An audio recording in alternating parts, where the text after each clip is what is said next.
Morning. My name is Terrence Carroll, and I appreciate the opportunity to share a few thoughts about our friend and brother, Pat Burke. First, I appreciate that GIF is doing this memorial for him. I was able 10 or 15 years ago to teach several semesters at Gonzaga in Florence, and I'm sure there are people there that may or may not remember me, but I remember you, and I'm very grateful for that opportunity to do so. My friendship with Pat goes back more than 40 years. He is somebody also who is a person that also has a connection to Seattle University, as many of you know, and for many years taught at Seattle U and at Gonzaga in Florence before he became dean. I think Pat's journey started way back in the 60s when he was traveling from Washington State to New York and got on a boat and then made his way over to Gonzaga in Florence as a student. And there the story starts. It is ironic that he also wound up his career at Gonzaga in Florence. Pat was one of a kind, to say the least. His real legacy lies in the thousands of students who have had the opportunity to have him as their professor. I had the opportunity to co-teach a course with Pat at Seattle University, and it was there that I really saw his brilliance with people. He was able to open students' minds to a better understanding of philosophy and human consciousness and what it's all about to be human. And I'll never forget that experience as well. Gonzaga, though, I think is a place, Gonzaga in Florence is a place where he really made an indelible contribution. He was one of a kind and a person who will forever be in our memory.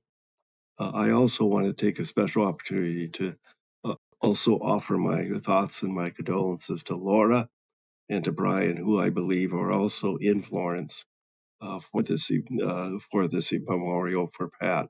I got to know them over the years as well, and also Matt, Pat's other son, and their grandchildren. And also, I had the privilege of getting to know Pat's family from Butte. There are 11 other brothers and sisters, most of whom are still surviving, that I've had the opportunity to know during the years. It's been a wonderful part of my wife, Diane, and our lives to know them. So thank you for this opportunity to say a few words to in memory of my friend. And thank you, Gonzaga and Florence, for doing this. As I said, it's a wonderful tribute to a great person. Thank you. Dear Pat, I'm writing this on your birthday, the first birthday in 35 years on which I can't simply call you, the first birthday on which I won't hear your voice. Your voice.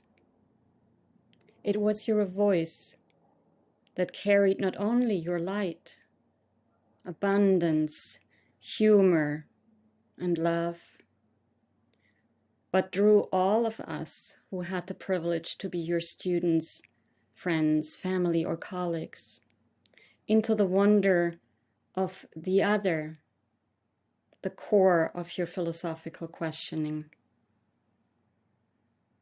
You breathed, you lived, you voiced the philosophical life, not only in your rigorous classes and profound academic contributions, but more importantly, in your everyday life and your relationships with the other. I miss the call of your voice into the presence of your life and our shared life. I miss you. Grace, patience, and trust, you said. I'm eternally grateful for you.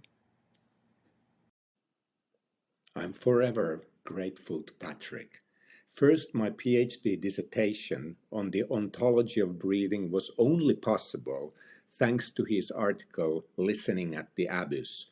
Patrick inspired me to listen to the abyssal depths of breathing.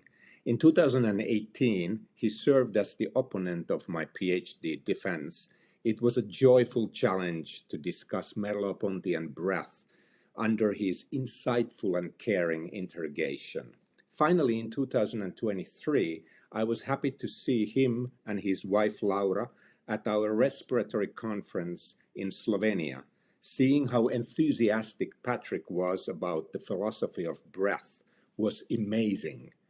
I miss Patrick deeply. His kindness and philosophy will always breathe in me. My wife Sara Maya and I send our warmest condolences to Laura. I wish I could celebrate with you Pat's exceptional life. Before saying a few words, I wish to send special greetings to Pat's family, Brian, Matt, and Laura. Pat honored the divine dictate of philosophy. He was true to himself. Without exception, he gave of himself without the greed that so often tarnishes the self in one's encounters with others. Pat spoke of life as he lived it. A nuanced awareness and gratitude graced his prose. I have always felt that a new rhetorical style was alive in his writings, one that issued from the self, one that elevated all prose, one that was, in a word, magnificent. Those who knew Pat delighted in his company. I, for one, am most grateful for the company of his collegiality and friendship. Our thanks and all the good thoughts that come from such gratitude will continue to grow. Thank you. I'd like to pay tribute to Pat Burke from Butte, Montana. A great, great friend over the years. We would meet every year, in fact, at SPEP in various cities in the United States of America, and have dinner together the first night of the conference, usually with Bill Richardson, our common great Irish friend, Bill Richardson. The Burkes, of course, before they went to Butte, Montana, were Irelanders to the core, and Pat never ceased to remind me of that, and his humor and his hilaritas and his sense of vitality and fun and play. He was just a joy to be with. He loved people, they loved him. I remember on one occasion he reviewed one of my books, I've forgotten which one, I think it was The God Who May Be, and accused me of ontological promiscuity. Now, I never figured out what that meant, but it sounded better than ontological boredom, so I took it as a compliment. In any case, I give thanks to you, Pat. Ricordo Patrick con molta gratitudine, anche perché come Dean della Gonzaga ha creduto con convinzione che la musica non fosse un semplice complemento dell'educazione, ma una via privilegiata per la formazione morale degli studenti, uno strumento capace di coltivare la disciplina, l'ascolto, l'empatia e la libertà. Grazie alla sua visione e al suo impegno la musica è divenuta parte integrante della nostra identità accademica, contribuendo a formare non solo studenti competenti, ma persone più consapevoli e responsabili. La sua eredità vive nei valori che ci ha trasmesso, ma anche nelle note che oggi risuonano nei nostri spazi. Grazie, Patrick. Pat Burke was an undeniable life force, someone who filled every room with his personality and his stories, a first-rate philosopher, a generous and effective administrator, an inspiring teacher, unafraid of risk, supportive of all forms of diversity, and a great friend for 60 years. I miss you, Patrick.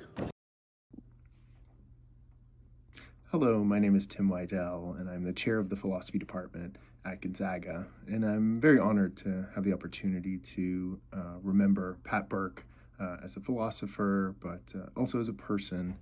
And I got to know Pat when I was in Florence teaching in the spring of 2022, and it's no understatement to say that he's an institution. He was the lifeblood of the Gonzaga and Florence program for so many years, and what stood out to me was his intellectual curiosity and his hospitality. He reached out to me. He invited me to have drinks with him and aperitivo with him, and he had read my work before I'd gotten there, and he was eager to engage in philosophical conversation many times. He was kind to me and to my family who were there, and it showed me how much he cared about the intellectual community of Gonzaga and Florence, and Gonzaga as a whole, and the philosophical community. And he cared about me. He even insisted I take his sweater with me because he was worried that I'd be cold walking back to my apartment. He will certainly be missed, but he will certainly be remembered. Hello, Laura. This is Larry and Rose Goulet, and we are fondly remembering the time we spent with you and Pat at your home and in your studio. We send you our love, we hold you in our hearts, and we offer you our deepest sympathies and condolences. We love you. Ciao. Ciao.